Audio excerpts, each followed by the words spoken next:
T'es un peu tendu ? Ouais. Pourquoi ? Je suis tendu parce que j'ai longuement réfléchi en fait à ta question et en fait je me dis que genre il y a pas de réponse à qu'est-ce que c'est être un homme, tu vois. Il y a pas de moi-même j'ai pas assez d'expérience pour me dire genre ok enfin c'est pas forcément de l'expérience mais j'ai pas vraiment de recul sur genre ok c'est ça, enfin j'ai pas de déclic, tu vois.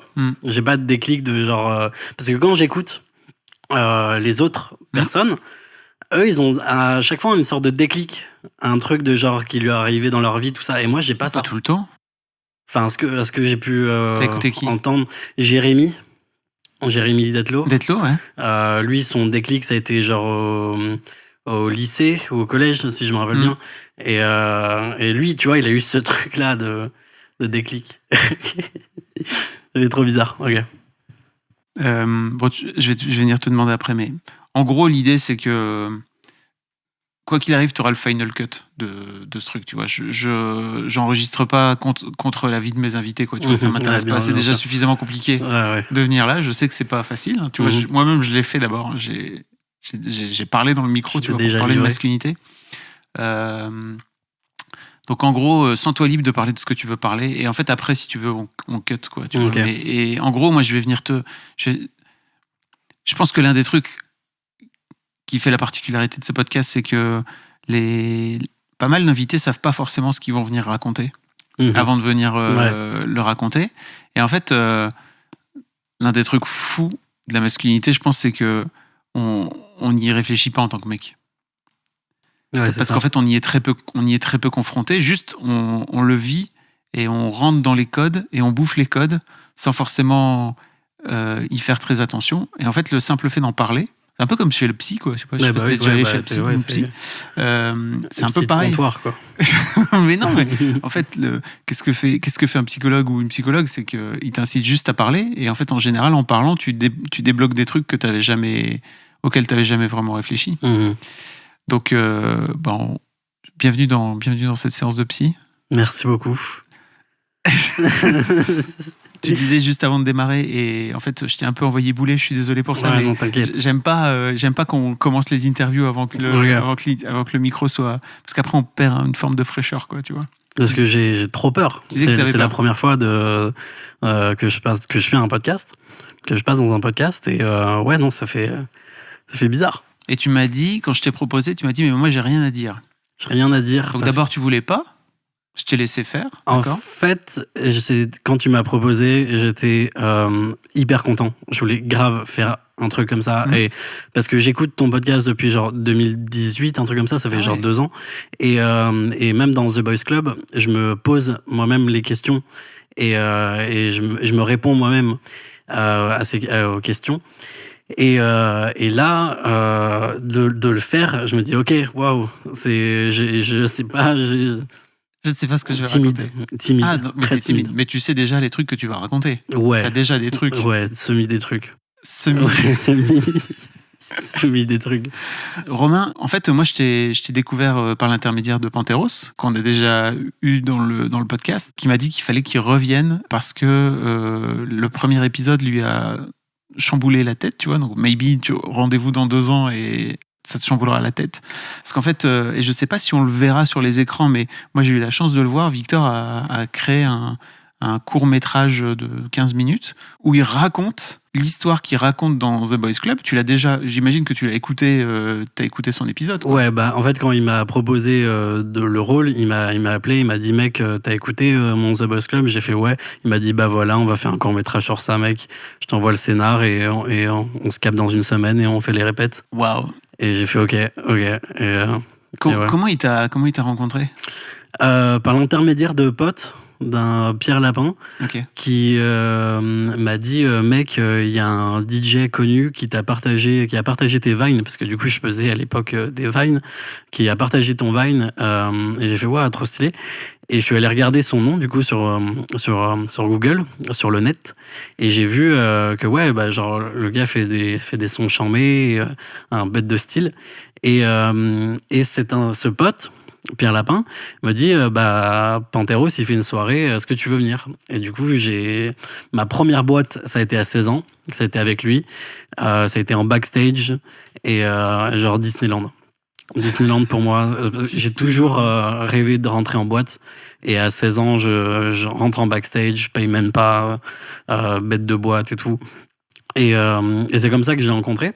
Et la première phrase qu'il m'a dit, c'est mec, tu verras, un jour tu vas te faire sucer dans les backstage par 2 meufs.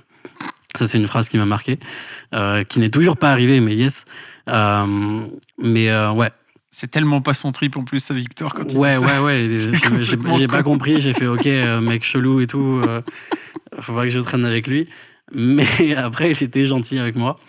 On s'est beaucoup amusé. En soirée, il m'a dit mec, j'ai écrit un long et j'ai pensé à toi pour le premier rôle. Est-ce que t'as envie de jouer? Et j'ai fait waouh, ok, trop bien. Il m'a raconté son synopsis. Et 4 ans plus tard, il a balancé une boîte de prod qu'il a acceptée. Et cette boîte de prod lui a dit fais un film, fais un cours pour te faire connaître, pour avoir un nom dans le truc. Et du coup, c'est comme ça il m'a balancé pour qu'on se fasse au moins un nom dans le cinéma pour pouvoir faire un long. Parce qu'on peut pas arriver anonyme et arriver au cinéma, quoi. Ok. T'as quel âge aujourd'hui? 23. Je viens d'avoir 23. C'est ouais, c'est pas ouf. C'est pas ouf. T'aimes pas vieillir? Non. En fait, pour moi, il y a je me sens pas adulte. Je me sens archi pas adulte et j'ai pas envie d'être adulte. J'aime bien être ado, j'aime bien être jeune et pas vieillir, ouais. Et tu penses que c'est qu'une question d'âge sur l'état civil? Ouais, de fou. Ah ouais? De fou. À 23 ans, tu dois au moins faire des trucs. Enfin, faire des trucs de gars de 23 ans que moi, j'ai pas encore fait. Dans le sens où j'ai fini mes études et je vis encore chez mes parents. T'as fait des études de quoi? J'ai fait des études de cinéma. Qui m'a appris plus sur... je voulais plus me diriger vers la réal. Sauf qu'on ne donne pas de diplôme à un réalisateur. Du coup, j'ai un peu touché la réal. Je me suis fait pas mal de contacts. Et j'ai toujours été passionné par le cinéma, que ça soit la réal ou l'acting. Et là, la proposition de Panté, de jouer de Panteros, de jouer dans un long et donc de jouer en rôle principal dans son court et dans son long, je me suis dit ok, je me lance dans un truc comme ça. Et le tournage de Vierge qu'on a tourné, c'est là où ça a eu le déclic. C'est là où j'ai eu un peu le truc de genre ok, j'ai envie de faire ça. J'ai envie d'être devant la caméra plutôt que derrière. Et j'ai envie de faire ça. J'aime trop ça. Ok. Si vous n'avez pas écouté l'histoire de Panteros, je vous remettrai le lien dans les notes du podcast, comme ça les gens pourront aller écouter. Mais en gros, ça raconte son dépucelage à Victor, enfin Panteros, voilà. qui met en scène et que tu joues. Je joue Victor quand il était jeune, quoi. Yes.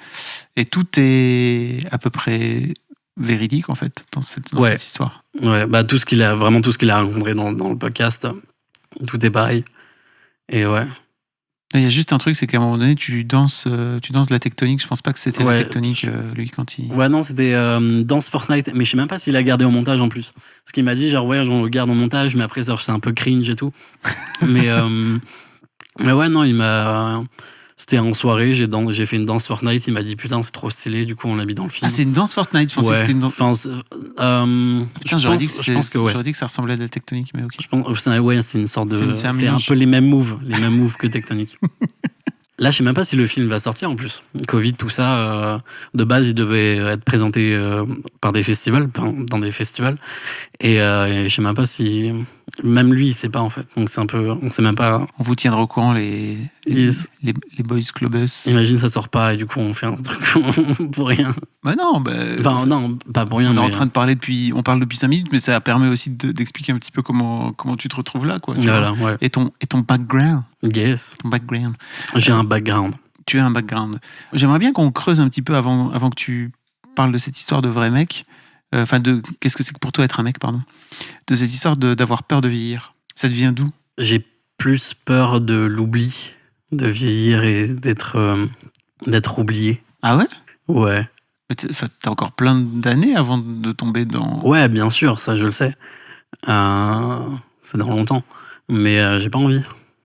Qu'est-ce qui fait que pour toi, vieillir, ça veut dire se faire oublier? On va tous mourir seuls. Ok. On va tous mourir seuls. Du coup, c'est nul, c'est pas Mais ouf. non. Et, oui, c'est nul de mourir seul. Oui. Ouais. Mais mourir dans l'oubli, c'est un truc triste. C'est un truc que je pense beaucoup, mais après ça, c'est genre... Tu penses beaucoup à la mort? De mourir sans savoir qu'on a été aimé. Et ça, ouais. Mais ça, c'est vraiment genre hyper deep, beaucoup trop profond pour le début de conversation. Ah non, bah non, tu peux pas me donner ça sans que je rebondisse dessus. Merde. Ok.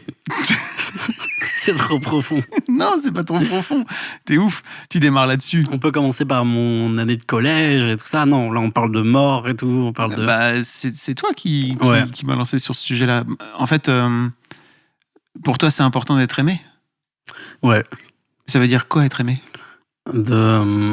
D'avoir des gens qui nous entourent. Ouais, ça, principalement. Principalement, savoir qu'on a été aimé.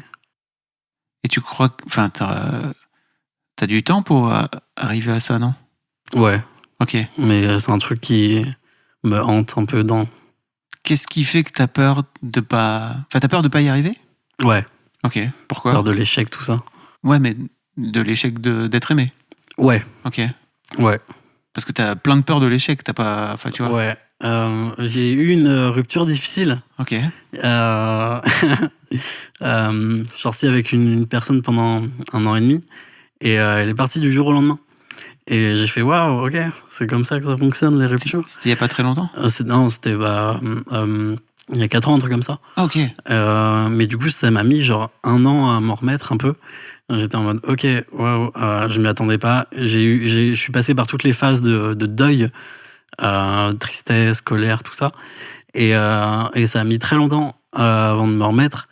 Et ça m'a un peu bousillé, tout ça. Ok, alors, attends. Il y a 4 ans, t'avais 19 piges, pardon? Ouais, 17, ouais, un truc comme ça. Je sais plus. C'était il y a 4 ans, je sais plus. C'était il y a 4 ans? Ça s'est fini il y a 4 ans. Pardon, okay. Ça s'est fini il y a 4 ans. Mais donc, en fait, t'avais 17 ans. Ou alors 5 ans, je sais plus. Ça fait t'avais genre 16-17 ans quand ça a démarré. Ouais, et ça s'est fini quand j'avais 19, un truc comme ça, je pense. Et en fait, c'était ta première relation amoureuse? Ouais. Pas ma première meuf, mais ma première vraie relation. Dont t'étais amoureux? Ouais. Vraiment? Ouais. Et en fait, elle est partie en me disant je t'aime plus.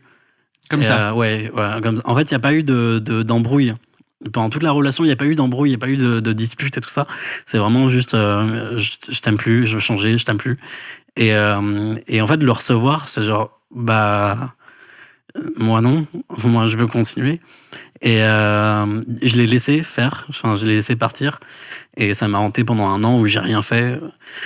Je suis passé par tous les trucs de stalkage et tout ça qui m'ont bousillé. Après, j'ai arrêté de stalker. Ah ouais? Ouais, non, c'est marrant. Parce qu'en fait, t'avais du mal à... Enfin oui, t'avais du mal à l'accepter, quoi, tout simplement. Ouais. Je pensais à elle quasi tout le temps, quoi. Ça t'a flingué la confiance? Ouais, de fou. Et en l'amour? Ouais. Et genre la peur d'être... de mourir sans être aimé ou sans savoir... tout ça. Et t'as pas la sensation que pendant 1 an et demi, en vrai, elle t'a aimé et que c'était cool? Si. Mais du coup, maintenant plus. Donc du coup, il y a un truc de genre... Donc c'est comme ça. J'ai eu du mal avec cette conception de je t'aime, on traîne ensemble, je t'aime plus. Genre, comment ça tu m'aimes plus? Comment ça tu veux plus qu'on se capte? Et ouais, non, j'avais du mal avec ce truc-là. Et je pense ne jamais l'avoir fait, de couper les ponts avec quelqu'un comme ça en disant je t'aime plus, sauf pour des potes toxiques. Mais là, du coup, c'est plus une question d'embrouille que de bons termes. Ouais. Oui, t'étais pas en couple avec tes potes toxiques. Voilà, ouais. Et t'as la sensation que... Enfin, t'as vraiment été amoureux d'elle? C'est-à-dire que tu lui disais, toi, tes tes sentiments pour elle, etc. Non, bizarrement. Vas-y, c'est là que ça devient intéressant. Non, bizarrement, ça a été après. C'est la rupture où j'ai fait d'accord. Bah en fait non, vraiment je t'aime. C'était la rupture où c'était genre que je comprenais que je l'aimais. Comment t'as géré ça? Tu lui as dit? Tu lui as envoyé un message? Non. Jamais? Non, jamais. Peut-être qu'elle écoute là et que... Ouais, c'est chiant. Découvrir. Non, jamais. En fait, elle voulait devenir pote et je me suis dit, mais comment on peut devenir pote si moi je t'aime? Et du coup, j'ai préféré couper un peu les trucs, mais me bousiller moi-même à regarder les photos, à pleurer en mangeant de la glace dans mon bain. T'as vraiment fait ça? Non. Mais regarder les photos, ouais. Regarder les photos, genre, oh shit. Et pourquoi t'osais pas lui dire avant, en fait, ce que tu ressentais pour elle? Parce que elle s'est terminée. Non, mais avant, pendant que vous étiez ensemble. Parce que je le savais pas, je pense. Je le savais pas. Tu le savais pas? Ouais. Ça veut dire quoi? Je savais pas si je l'aimais réellement. Il y avait un truc de... Bah, on est bien ensemble. Je me posais pas la question, je pense. Ouais. C'est ça. Je me posais pas la question. Et pourquoi tu te posais pas la question? Il y avait pas besoin? Ouais, je pense pas. On était bien ensemble. Et en fait, tu t'es jamais introspecté, tu vois, ou regardé à l'intérieur en te disant qu'est-ce que je ressens pour elle? Parce que 1 an et demi, c'est long quand même. Ouais. Non, bah je l'aimais bien, mais je pensais pas que j'étais réellement amoureux. Je pense que c'est ça. Ok. Et en fait, sans vouloir refaire l'histoire, mais peut-être pour tes histoires prochaines, quoi, tu vois, mais est-ce que tu penses que si tu lui avais dit, ça aurait changé quelque chose? Non, je pense pas. Tu crois? Ouais. Elle a changé. Non, mais pendant que vous étiez ensemble, tu vois? Attends, comment ça? Bah, quand vous étiez ensemble pendant 1 an et demi, si tu lui avais vraiment, tu vois, si tu t'étais regardé à l'intérieur et si tu lui avais dit, ok, en fait, en vrai, je suis amoureux de toi, vas-y, viens, je t'aime. En vrai, je pense pas parce qu'elle m'aurait fait, bah ouais, moi plus, du coup, au revoir. Je pense que ça aurait fait pareil. Ok. Pour moi, la conception de l'amour, c'est un truc fucked up. Ça. Ah ouais? Quand tu te mets avec quelqu'un, tu dois penser à te dire que genre ça va s'arrêter. Bah quoi qu'il arrive, ça va s'arrêter. Même si tu restes ensemble jusqu'au bout, s'arrête. Si tu restes ensemble jusqu'au bout de ta vie, quoi qu'il arrive, en fait. Ouais, je trouve ça fucked up de rester trop longtemps avec quelqu'un, du coup. Et pourtant, t'as peur de mourir tout seul. Ouais, c'est complexe. Ok. Mais moi, c'est pour ça, même moi, je sais même pas vraiment. Et en fait, dans tes relations aujourd'hui, comment ça se passe? Maintenant, je ken. Juste. Maintenant, ouais. Maintenant. T'arrives à faire ça? Juste ken? Ouais, sans passion, sans aimer. Après, je me dis, j'attends la personne qui me fait genre waouh. J'attends tu trouves ton compte. Ouais. C'est vrai. Bah après, alors que t'es un grand sentimental. Tu as tout l'air d'être un grand sentimental. Ouais, de fou. Je tombe amoureux de plein de gens. Mais je me mets cette barrière de genre, ok, je veux plus souffrir ou un truc comme ça. Je veux pas me mettre en couple parce que sinon, je sais que ça va s'arrêter au bout d'un moment et du coup, ça sert à quoi d'être heureux et puis ensuite de s'arrêter ou un truc comme ça. Tu crois? Ouais. Mais t'arrives à trouver ton compte? Je veux dire, t'arrives à vraiment te dire, ok, en fait, je vois des meufs, juste je scanne et je m'interdis de tomber amoureux d'elles? Non. Et tu kiffes? J'ai pas réellement trouvé la vraie personne, tu vois. Ok. Est-ce que c'est un appel Bah, on peut. Bof. Mais non, ouais, j'ai pas trouvé la réelle personne qui peut me faire changer le truc là. Mais ouais, non, j'ai toujours ce truc depuis genre 4 ans de genre, non, je veux pas me mettre en couple avec quelqu'un. C'est trop fucked up. Et tu crois pas que en t'empêchant de vivre ça, tu t'empêches aussi de tomber sur des meufs qui pourraient te faire changer aussi? Tu vois ce que je veux dire ou pas? Ouais, et à vrai dire, je sais pas. Ok. Je sais pas vraiment. C'est trop complexe. Parler d'amour. Bah non, c'est trop bien. Ouais. Je pense qu'il y a trop peu de mecs qui parlent d'amour, justement. Et pour moi, l'un des trucs qui fait que tu t'as pas vraiment réfléchi quand au-delà du fait que t'étais jeune et tout, tu vois, c'est que sans doute, en tant que mec, on te dit depuis que t'es tout gamin, tomber amoureux, c'est pas cool, quoi. Ouais. Déjà, oui, c'est vrai. Déjà, c'est pas un truc de bonhomme de tomber amoureux. Ouais. Bah, quand on est gosse. Ouais, c'est ça. C'est quoi les films il est amoureux. C'est quoi les films c'est quoi les films que t'as regardé toi dans ta génération, tu vois, parce que bon, moi j'ai 20 piges de plus que toi, mais où il y avait une image positive d'un mec qui pouvait tomber amoureux. Là, j'ai pas Il n'y en a pas beaucoup, hein. En revanche, c'est quoi le nombre de films dans lequel t'as un mec et qui fait le bonhomme et qui... Il y en a plein. Et qui ose pas dire ses sentiments et qui juste fait le bonhomme, quoi. Dans Her, c'est l'inverse. Bah ouais. Ah ouais. Donc Her, c'est le fameux film de... C'est Spike Jonze, c'est ça? Ouais, ça fait longtemps que je l'ai pas vu. Avec Joaquin Phoenix et Scarlett Johansson. Où il finit par... Enfin, la voix de Scarlett Johansson. Mais du coup, interpréter, quoi. Ouais. Elle est dedans. Qui parle d'un gars qui tombe amoureux d'une intelligence artificielle et que tout le monde utilise. Et il se sent un peu trompé. On verra. Ouais. Ok. Ça t'a marqué, ce film? Ouais, de fou. Pour la réal, quand je l'ai vu, j'étais pour la réal, la musique, elle est impressionnante. Les acteurs. Et ce film est magnifique. Ce film est fou. Pour l'histoire? Pour l'histoire, pour tout. C'est un truc de fou. Tomber amoureux d'une intelligence artificielle, c'est un peu comme tomber amoureux d'une camgirl. Ça revient un peu à la même chose. Mais je trouve ça fou. Trop bien. Comment t'as la sensation que t'as été éduqué par rapport aux sentiments et à l'amour d'une manière générale? Peut-être on peut parler de tes parents, tu vois? Ouais. À vrai dire, je pense ça tout seul. Après, je sais pas vraiment, j'ai pas vraiment cherché. Mes parents, ils sont toujours ensemble. Qu'est-ce que je peux dire? Mes parents sont sourds. Ok. Ils se sont rencontrés dans un groupe de sourds. Du coup, moi, je suis coda. Je sais signer tout ça avec. Ça veut dire quoi, coda? C'est l'abréviation. J'ai plus le mot exact, mais c'est l'abréviation de enfant entendant, parents sourds. Donc moi et ma sœur, on est entendants. Et ouais, non, j'ai eu une bonne éducation sur tout ça, sur le respect. Genre, faut pas se moquer, tout ça. Bon, après, avec ma sœur, on se moque des sourds. Parce qu'on a le droit, on se moque de nos parents, on a le droit. On fait l'accent sourd, on a le droit, c'est nos parents. On a le droit, c'est nos parents. Bah ouais, même mon père m'a dit, genre, tu peux te moquer des sourds. En fait, tu peux te moquer de ton propre handicap. Un chauve, il peut se moquer d'un chauve, tu vois. On a le droit. C'est pas le même handicap. C'est pas un handicap. C'est vrai, non, mais c'est vrai. Mais dans un truc comme ça, je le vois pareil. Et ouais, non, bonne éducation. Mon père, par exemple, est l'archétype du gars viril. Mon père, à mon âge, était bodybuilder. Il a fait 4 ans de bodybuilding. Il a arrêté parce qu'il m'a eu.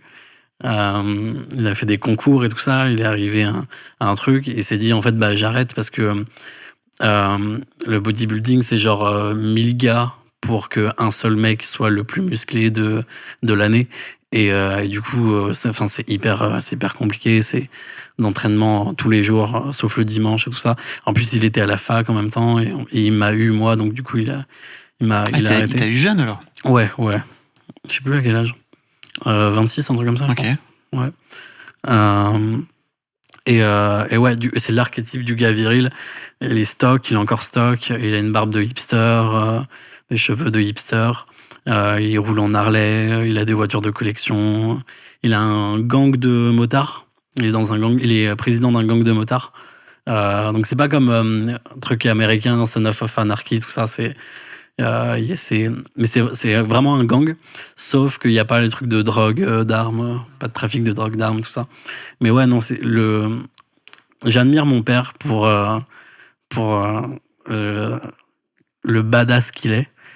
Il est sourd, il s'en bat les couilles et il le vit trop bien. Et moi, je suis un peu le petit gringalet qui s'est mis à la muscu. Il m'a passé ses haltères et tout, ses premiers haltères qu'il a achetés. Il me les a passés. Je les ai dans ma chambre, mais je les ai genre utilisés 2 fois. Après, je vais à la muscu, mais genre j'ai pas le même entraînement que lui, tout ça. Non. Je suis pas très. Parce que les gens ne te voient pas, mais en fait. Ouais, je suis pas stock. Je suis pas stock. Je peux pas dire que tu sois stock. Je suis pas stock. J'ai pas une hyper passion pour la mécanique, pour la moto, pour les voitures. Enfin, après, il m'a donné la passion des voitures de collection. Mais ouais, j'ai pas réellement suivi son trajet à lui. Du coup, je lui ai posé la question à mon père, pour toi, qu'est-ce que c'est être un mec? Parce que genre, même moi, je savais pas. Et lui-même aussi a bégayé. Mais Tu l'as fait bégayer. Ta question a fait bégayer tout le monde. Je lui avais demandé, est-ce que je t'ai déçu de ne pas avoir été dans ta trajectoire? Quelle bonne question, putain. Et il m'a dit que non.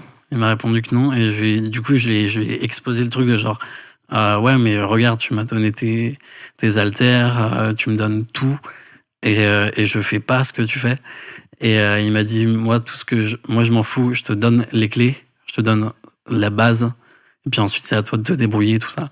Et j'ai fait, ok, c'est ça, en fait. C'est ça. Et ça, c'est un truc qui vient de me dire, là, il y a 2 semaines. Du coup, je me dis, ok, d'accord, c'est comme ça que ça... Je savais pas. Comment ça, tu savais pas? Je pensais qu'il allait plus m'aider, en fait. Plus m'aider dans... En fait, non, il m'a juste passé des haltères, il m'a dit, vas-y, si t'as envie, tu le fais. Moi, je le mets là, dans ta chambre, je le mets là. Vas-y, tu fais ça. Et tu pensais qu'il t'aurait plus poussé à le faire? Ouais. Mais de ce fait-là, tu l'aurais fait pour lui faire plaisir et pas pour toi? C'est vrai, mais je trouve ça stylé de se muscler, je trouve ça stylé de s'intéresser à la moto, aux Harley, tout ça. Mais non, j'ai pas une hyper passion pour ça. Je suis plus dans le cinéma et la musique. Mais si tu trouves ça stylé, c'est facile à faire parce qu'en fait, t'as un manuel, t'as un mode d'emploi à côté de toi, limite. Ouais, voilà, c'est ça. Et je l'ai pas utilisé. Tu l'as pas demandé? J'ai pas demandé. Je l'ai pas utilisé. Oui. Qu'est-ce que ça fait en fait de grandir dans l'ombre en plus? Parce que je pense vraiment que pour le coup, c'est ça, parce qu'en plus, il est costaud, tu vois. Ah ouais. Donc je pense vraiment qu'il y a un côté. Avoir Ouais. un grand-père comme ça, enfin un daron comme ça, hyper stock, ça doit être quelque chose, quoi. En vrai, pas du tout. Ok. Pas du tout.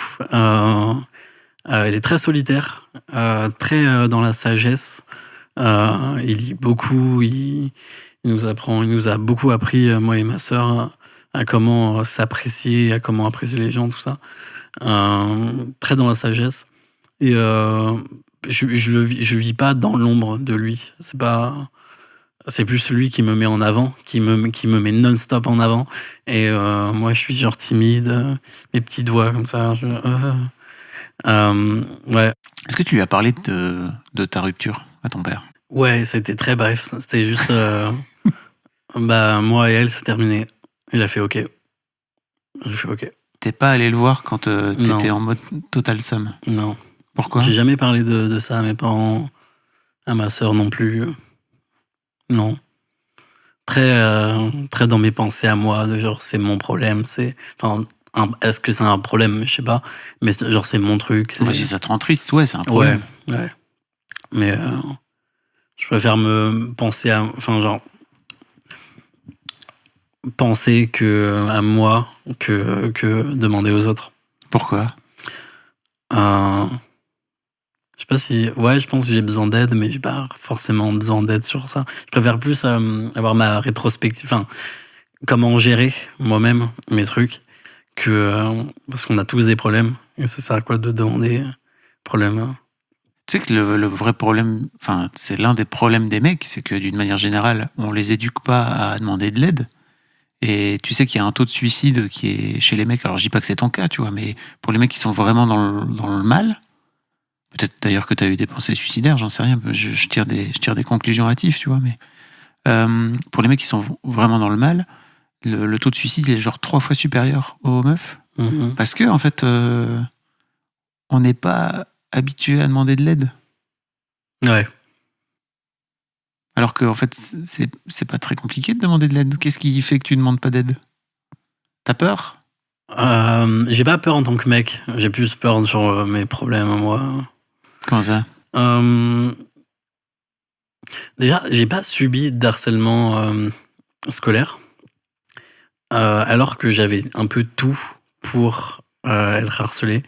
Je suis dyslexique et durant l'intégralité de ma scolarité du CP à la 3e, j'ai été suivi par un AVS, donc un auxiliaire de vie scolaire, une personne qui venait dans tous les cours à côté de moi, qui écrivait mes cours parce que je sais pas écrire.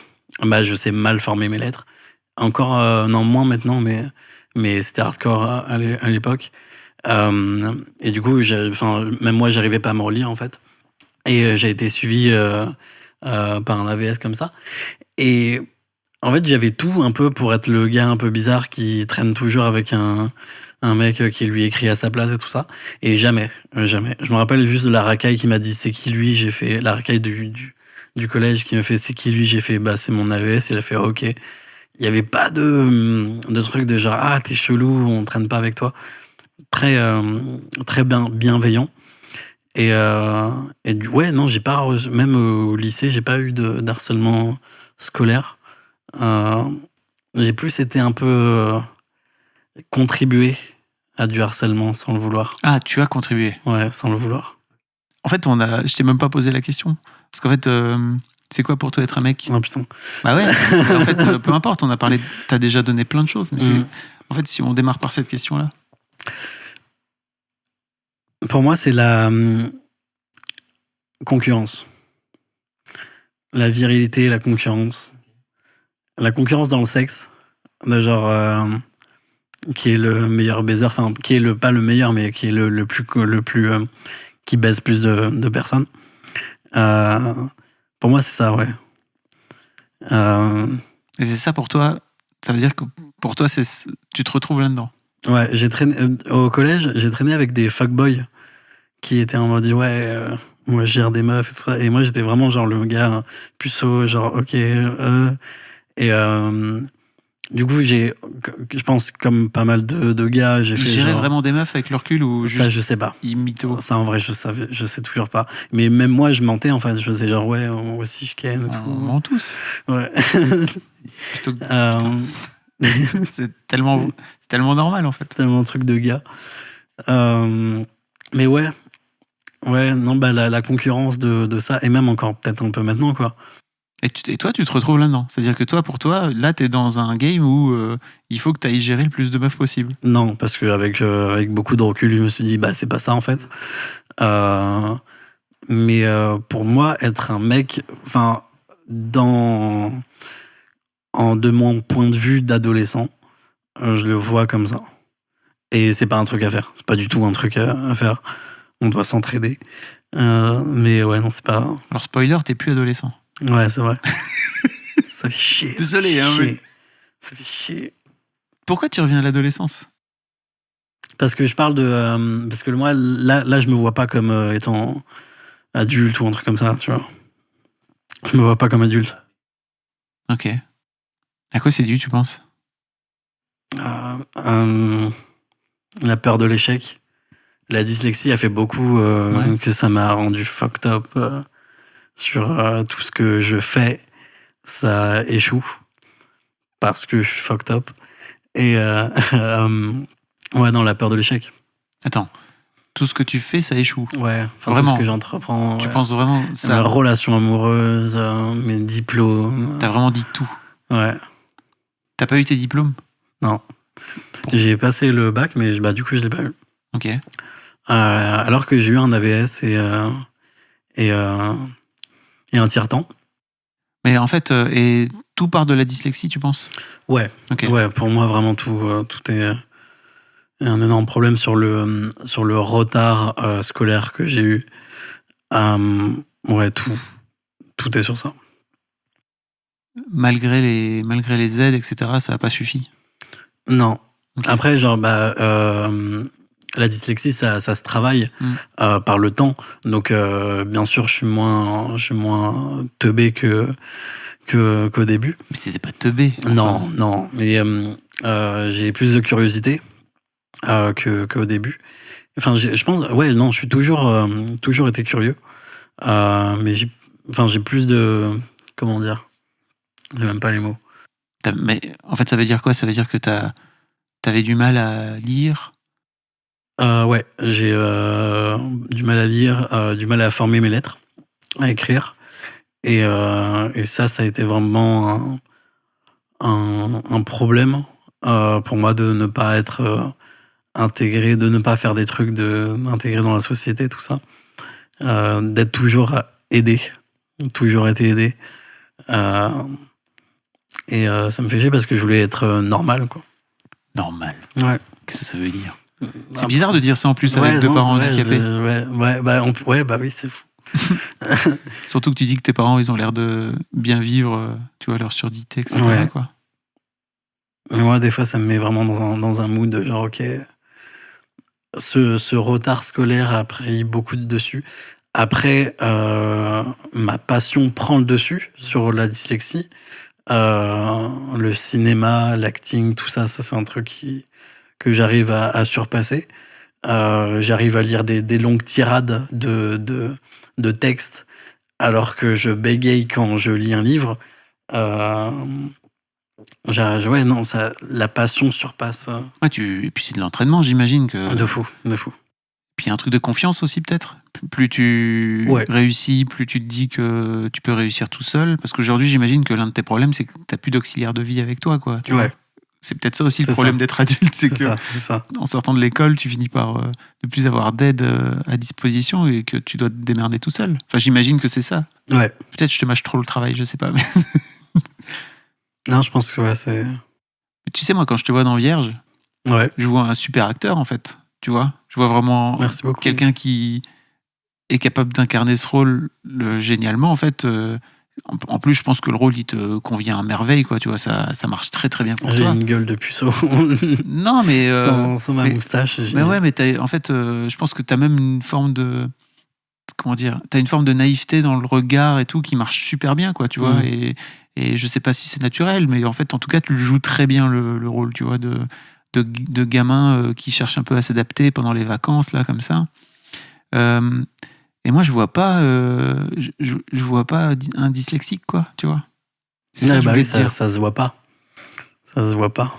Mais donc, si tu veux, cette étiquette-là, elle te colle pas forcément sur la tête aujourd'hui. On me voit pas comme ça, mais moi, je me dis genre, ok, c'est trop... Je le dis pas, je le crie pas sur tous les toits que je suis dyslexique, que mes parents sont sourds et tout. Je parle pas réellement de mes problèmes à tout le monde. On revient toujours à ça. Ouais. Pourquoi tu me le dis à moi, alors? Pourquoi tu le dis dans ce podcast qui va être écouté par des milliers de gens? Ouais, je sais pas. C'est pas pour te mettre la pression que je te dis ça, mais...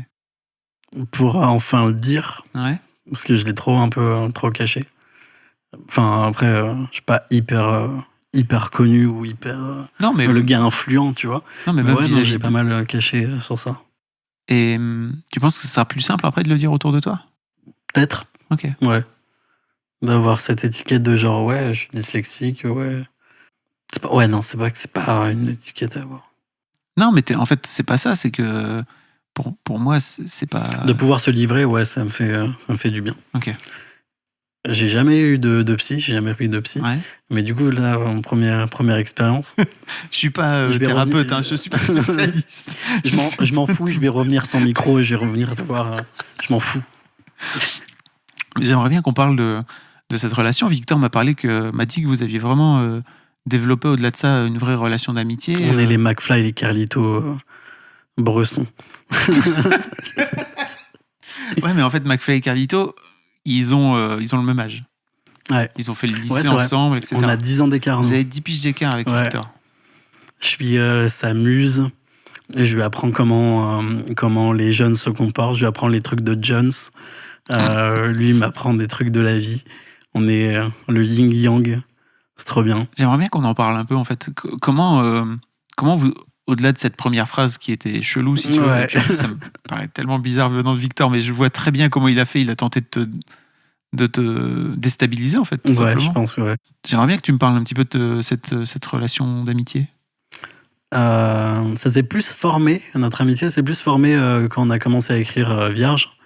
Pendant, je pense, 3 ans, à chaque fois qu'on se captait, il y avait toujours de l'alcool sur la table. À chaque fois qu'on se captait, on partait toujours en boîte ou en soirée. Donc principalement, on parlait que de musique, de cinéma et de meufs. Et puis ensuite, quand on a commencé à écrire Vierge, quand on a commencé à bosser sur ça, on a eu des conversations un peu plus deep et on s'est dit genre waouh, ok, il y a plein de trucs à apprendre sur toi et inversement. Et ouais, non, c'est un peu comme ça que ça. Du coup, c'est un peu jeune, mais c'est hyper amusant. Ça veut dire que pendant 3 ans, vous êtes côtoyés? Que en soirée. Et sans. Mais en fait, en soirée, t'as quand même le droit d'avoir des Oui. discussions deep. Mais principalement, c'était que musique, cinéma. Ok, et pourquoi? Je sais pas, c'était comme ça. On est tous les deux passionnés, enfin pour moi de musique, de cinéma, et du coup on se donne des trucs, on parle de musique, de cinéma, que ça. Et puis ensuite on a commencé. Ce qui est assez fou dans Vierge, c'est que j'ai joué un personnage qui fait sa première fois, qui est désastreuse, mais qui c'est comme ça, enfin qui est C'est l'histoire de plein de premières fois. ouais, je pense. voilà. Et que moi, du coup, j'ai pas du tout eu ça. Et j'ai eu une très bonne première fois. Ça s'est très bien passé. Enfin, on s'est très bien passé. On était synchro. On a fait ça dans le calme, on a fait ça tranquille. T'avais quel âge? 16 ans. Ok. On avait tous les deux 16 ans. On faisait tous les deux notre première fois. Du coup, il y avait vraiment ce truc assez romantique et tout. Mais ouais, non, ça a été... j'ai pas vécu de mauvaise première fois. Après, on l'a refait, genre ça s'est amélioré, c'est trop bien. Mais j'ai pas de traumatisme et elle, je pense, non. Et ouais, ça a été trop bien. Et du coup, de faire un film sur genre une première fois désastreuse où la capote elle craque et tout ça, ça a été drôle un peu de me dire genre, ok, il faut que je me mette dans ce truc de genre, ma première fois, je baise mal et tout. Ça a été bien. Première scène de sexe. Très gênant en fait. On se dit quand on l'a écrit, on s'est dit genre yes, je vais ken et tout, trop bien. Non, sur le plateau, c'est gênant de tourner. Il y a plein de gens autour. Ouais. Tu dis genre ok, tu bégayes, mais non, c'est trop bien. C'est trop bien, j'étais hyper à l'aise et tout, c'est trop bien. Et comme tu as enchaîné sur le sexe, allons-y, parlons de cul si tu veux, mais Yes. en fait, je voudrais revenir un petit peu à cette histoire de concurrence entre les mecs, de mecs qui baisent le plus, etc. etc. T'as la sensation que c'est un truc dans lequel t'as été élevé, toi? Et ça devient d'où? Pas élevé, je pense que c'est juste moi, je me suis dit ça, tu vois. La société fait que genre ok, on doit ken. Enfin genre, ouais, ça a été beaucoup de déclencheurs au lycée, au collège-lycée, tout ça. De genre, ouais, nanana, il a baisé telle personne et tout. Et genre, tu dis, ok, c'est 1+1 dans son compte et tout. Ouais, de concurrence, un peu de genre, plus de partenaires sexuels, quoi. Et en fait, toi, t'as la sensation qu'en grandissant, t'as été un peu dans ce truc-là aussi? Non, mais que je le voyais. Et que du coup, pour moi, genre, être un mec, c'est cette concurrence-là. Ok. Mais que je le voyais comme ça, quoi. Mais que j'étais pas du tout dans ce truc-là, en plus. J'étais pas du tout dans ce tableau de chasse. Mais ouais, je voyais ça comme ça, quoi. Et là, tu me disais un petit peu que suite à ta rupture, là, difficile, tu t'es retourné là-dedans, en fait. Ouais. Alors que jusque-là, t'avais été plutôt en mode je suis avec une petite meuf, je l'aime beaucoup, et Voilà. Ouais. même si je lui dis pas, en attendant, c'est quand même c'est ma petite go, quoi.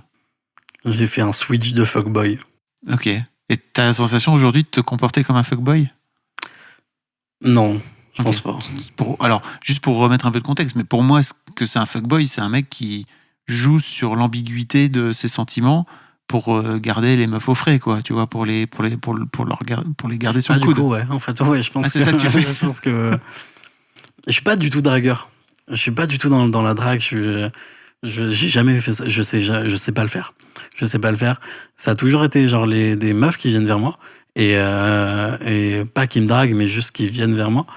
Et parce que je sais pas, j'ai trop peur de l'inconnu. J'ai trop peur de ça. Je suis plus dans la drague j'aime bien jouer sur la gênance. Je vois très bien comment tu peux faire. Sur salut, Tu viens souvent ici ou Quoi? Ok. Tu veux que je te... En fait, c'est grave drôle. C'est grave drôle ça, parce que c'est des phrases qui sont hyper basiques, qui sont la drague pour les nuls, le truc hyper basique. Et en fait, quand tu le dis, ça le switch dans un truc de second degré. C'est une vanne. Et du coup, j'aime bien vanner sur ça. Faire, tu veux que je t'offre un verre, un truc gênant comme ça. J'aime bien faire ça. Tu sais que les meufs détestent les fuckboys. A raison. Ouais, c'est vrai. Je t'enverrai une vidéo si tu veux. Je la mettrai dans les notes du podcast où il y a Mimi, qui est la rédac chef de Mademoiselle, qui fait toute une vidéo avec sa sœur où elle parle des fuckboys pour expliquer un petit peu ce que c'est et pourquoi c'est de la merde. En fait, si tu veux, je te l'enverrai et je la mettrai dans les notes parce que elle vaut la peine d'être écoutée si vous avez un peu la sensation d'être comme ça. Mais tu sais, pour moi, c'est un truc que tu fais quand t'es genre adolescent, tu vois, justement, ou que t'es un peu dans ce truc où tu te dis bon ok, il faut que je fasse un peu comme tout le monde, quoi, tu vois. Et en fait, c'est marrant, j'ai l'impression que t'as un peu fait le switch inverse.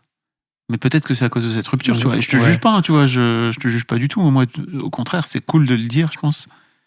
Tu vois ce que je veux dire ou pas? Ça doit être sûrement ça, ouais, je pense. Ok. En fait, ça m'étonne un peu parce que je me dis, comment t'arrives à y trouver ton compte quelque part, tu vois, alors que t'as toujours été un peu en mode lover des sentiments, quoi, tu vois. Parce que la rupture a fait que je me suis éloigné de tout ça, quoi.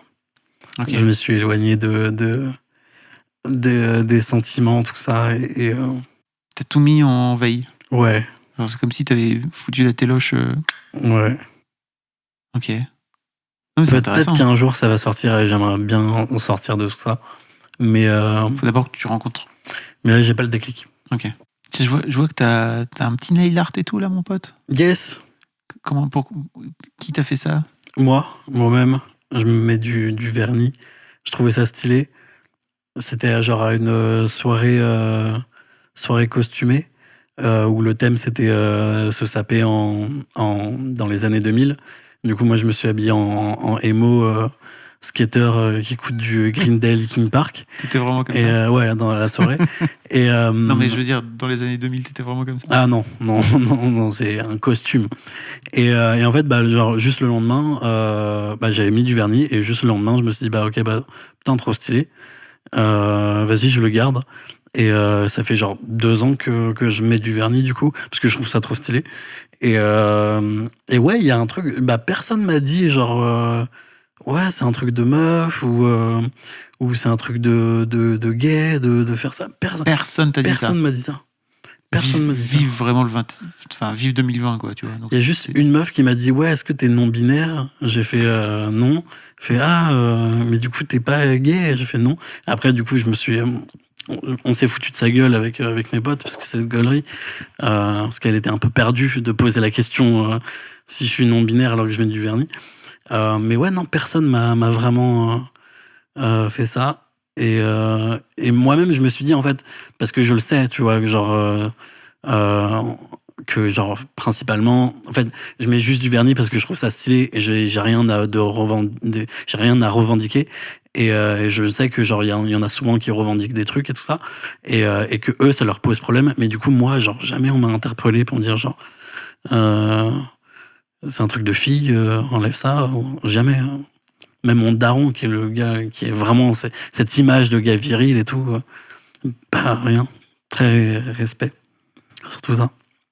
Wow. Et du coup, je continue. Mais après, genre, je vais enlever parce que, genre, ça fait genre 2 ans que j'en mets, c'est un peu chiant. Comment ça? J'ai trop l'habitude de me voir mes ongles noirs. Faut que je vais changer de couleur, je pense. Ah oui, d'accord, ok. Tu mets que du noir? Principalement que du noir. Parce que je trouve ça stylé, mais genre, je pense que. Ouais, tu mets du fluo, mec? Ouais, je pense, ouais. Vert fluo, je pense. Voilà, vert fluo, petit fuchsia, là. Toujours le même vernis d'Intermarché. Ah ouais? Ouais. Je vais pas aller chercher du high level. Je m'en fous. Pourquoi pas? Tu mets du top coat un peu après et tout? Je sais quoi. C'est pour tu vois, ça c'est d'avoir fondé Mademoiselle, c'est que je sais ce genre de truc. C'est pas genre le vernis par-dessus le vernis? Pour protéger le vernis. Yes, ok. Voilà. Ok, du coup, non. Je préfère qu'il y ait un style un peu délabré. Qu'il y ait un truc un peu genre, ça a du vécu. Mes doigts ont du vécu. Ok. Si tu veux bien, parce que tu as parlé plusieurs fois de Ken et tout, il y a une question qui revient souvent dans le Boys Club, c'est comment ça va ta bite? Oula, Ouais. je m'y attendais pas. Elle va bien. Ouais. En vrai, elle va bien. Beaucoup complexée sur la taille Ouais. au début. Et puis ensuite, on m'a beaucoup rassuré. Et on m'a dit, bah non, en fait, c'est vraiment genre la bonne taille. Et j'ai fait, ok, bah cool. Et Ils devenaient tous ces complexes, tu penses? ouais, où venait d'où le porn. Ouais. En vrai, le porn de fou. De faire genre, d'accord, ok. C'est pas l'endurance, ou c'est pas juste la taille, tu vois. Je me les suis mecs dit, qui genre, sortent des trucs, c'est... ouais, je me suis dit, genre, ok. C'est ça que genre les meufs kiffent, ok. C'est ça de quoi on parle, genre la taille, c'est ça de quoi on parle. Et ouais, non, beaucoup de complexes beaucoup de complexes avant ma première fois. Et en fait, on m'a directement rassuré, on m'a fait tranquille et tout. J'ai fait ok, tranquille. Comment ça se passe de grandir avec élevé au porn? En fait, t'as regardé du porn pour la première fois à quel âge? Mon premier porn, ça a été cours de récré, où il y avait un gars Quel qui, âge? je sais pas, 13, 12, 13, un truc comme ça. C'était un gars qui ramenait son téléphone, son Blackberry, et il y avait un porn dessus, on était tous en cercle, on était genre waouh, waouh. Et après, genre, ouais, ma première branlette et tout, sans porn au début, genre les yeux fermés, faire genre ok. Je pensais à une meuf dans ma classe. C'est vraiment le truc basique, glauque. Non, c'est pas glauque. Pourquoi tu trouves ça glauque? De penser à quelqu'un pendant 2 secondes. Bon. J'avais même pas d'image de position sexuelle, juste genre la personne. Tu vois, c'est chelou. Bah non, mais c'est toute la... T'es vierge, quoi, tu vois. Ouais, c'est ça qui est cool aussi, tu vois. Ça. Et ouais, du coup, ouais, pour revenir aussi à ma première fois, ouais, trop bien. Trop bien passé. En fait, pour revenir au porn un petit peu, mais c'est... Ouais. Quand tu grandis comme ça avec du porn, comment t'as la sensation que... Enfin, t'as la sensation que ça a vraiment altéré ton image de comment ça se passe, les relations sexuelles? Franchement, pas du tout. Ouais. J'entends souvent dire... T'as réussi à t'en libérer? Ouais, et en fait, c'est pas même pas libéré, c'est même pas... Je sais que c'était un truc... À partir du moment où j'ai su qu'il y avait des scénarios dans le porn, qu'il y avait des trucs de genre le livreur de pizza, tout ça, j'ai fait d'accord, donc c'est de la comédie. C'est un truc c'est pas la réalité. J'étais directement comme ça, donc j'avais pas... Et après, j'ai entendu dire qu'il y avait des gars qui disaient genre, ok, c'est comme ça, c'est dans telle position qu'on doit qu'il y ait une meuf, alors que genre, c'est des positions qui sont faites pour les caméras. Du coup, je me suis dit, ok, non, c'est pas du tout comme ça qu'on ken, quoi. Ok. Mais en revanche, t'as des potes qui étaient à fond là-dedans, quoi. Ouais. Ok. Mais même moi, je suis un peu à fond dans le porn aussi. Je suis passé à un stade où je regarde du porn juste artistiquement, esthétiquement, dans des bonnes réals. Il y a, à chaque fois, j'ai pas les noms, mais les réals de porn féministes, c'est trop bien. Erika Lust. Ouais, il y a une espagnole. Oui, que j'ai en tête aussi. Ouais, à chaque fois, j'oublie son nom. Mais j'ai plus son nom en tête. Elle fait des trucs de fou. Et j'adore en fait des trucs comme ça. Après, j'aime bien aussi les grosses comment on dit, les grosses productions. Ouais. Mais ouais, je suis passé à un stade où genre je t'aimais du porn et je me branle, mais aussi je t'aimais du porn juste pour l'esthétisme et tu te branles pas. Et je me branle pas. Juste tu regardes comme ça. Ouais. Oh, tout à fait intéressant. Avec ma petite Joule. Non, je trouve ça stylé. Mon truc avant de mourir, c'est de réaliser un porno. Ah ouais? Ouais. Pourquoi? Ma vision, donner ma vision de ce que c'est le porno. Un peu comme, je veux le faire un peu comme un Love de Gaspard Noé, mais en plus jeune, en plus revisité. Et ouais, non, j'ai envie de faire ça avant de mourir, de réaliser un porno. Mais c'est un bon... J'avais comme contact une cam girl. J'avais proposé de ça. Mais je savais pas encore qu'est-ce que je voulais faire. Et puis, est-ce que je me lance vraiment dans ce truc comme ça, tout ça. Sur mon compte Pornhub et tout. Mais tu jouerais dedans? Non, réalisé. Ouais, réalisé. Je suis trop pudique pour montrer ma queue. Comme tu m'as dit tout à l'heure que t'étais plutôt dans l'acting maintenant que... Ouais, mais là, pour le coup... On savait pas. Après, je veux bien jouer un truc, mais habillé, tu vois. Mais ouais, non, trop pudique de mon corps, tout ça. Pourquoi t'es pudique? Je suis un peu le petit gringalet. Ah, ok. Je suis pas stock, un peu un petit bide et tout. Après, le confinement a fait que genre ça a plus... on a tous graillé. Mais ouais, non, très pudique sur mon corps. Ok, ça devient d'où? T'as pas fait de sport co?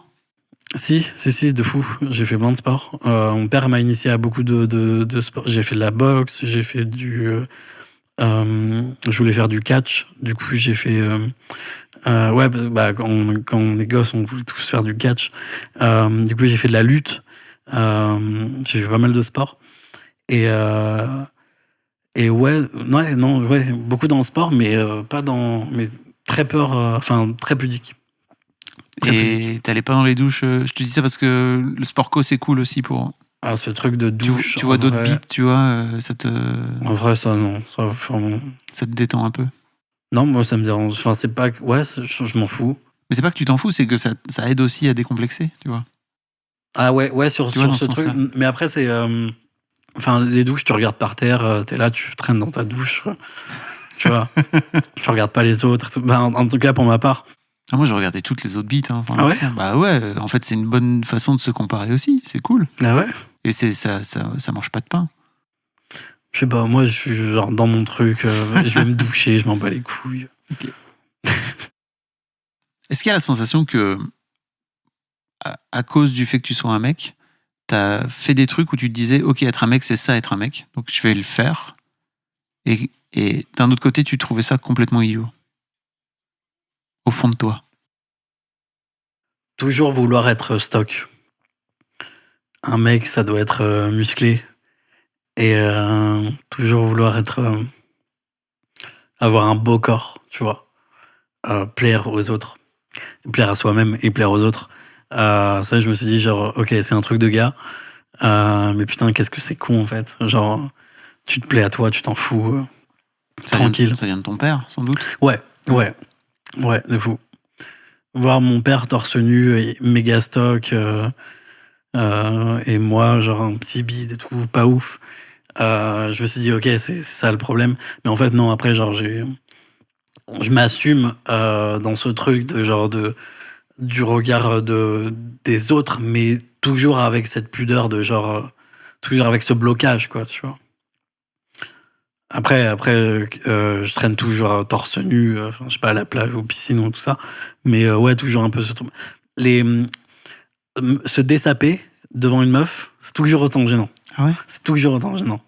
Pour moi, ça a toujours été un truc de genre, me regarde pas, regarde-moi dans les yeux, me regarde pas. C'est toujours bizarre. Ok. C'est intéressant. Et tu leur dis vraiment, regarde-moi dans les yeux? Non, mais c'est dans ce truc-là, c'est ouais, non, gêné par mon corps. Ok. Mais par la performance, non. Du coup, c'est cool. Ok. C'est un bon truc. Et tu t'es jamais dit, ok, let's go, je vais faire des pompes et... Si. des haltères. Mais du coup, c'est chiant, c'est compliqué à faire. Ouais, voilà. Et en fait, mon père qui m'a pas réellement, en fait, qui m'a donné les clés, mais qui m'a pas réellement poussé, il m'a expliqué comment on fait. Mais j'ai fait d'accord, mais j'ai besoin d'aide, j'ai besoin de savoir, pas savoir comment on fait, mais savoir réellement comment on le fait. A fait que je suis pas arrivé à assez de motivation pour rentrer dans ce truc comme ça. Après, le bodybuilding, c'est pas un truc que je veux faire. Je trouve ça un peu moche d'être hyper stock, genre tous les trucs de bodybuilding, je trouve ça assez moche. Mais ouais, non, juste avoir un corps qui me plaît et pas par la société qui dit genre ok, faut être stock, tout ça, mais juste avoir un corps qui me plaît, quoi. Ok. La dernière question que je pose à tous mes invités, c'est quoi pour toi un modèle positif de mec que tu as autour de toi ou dans la fiction? On l'entend souvent, mais mon père. Ouais. On l'entend souvent. Mais ouais, c'est le gars viril, comme je le redis, le gars viril.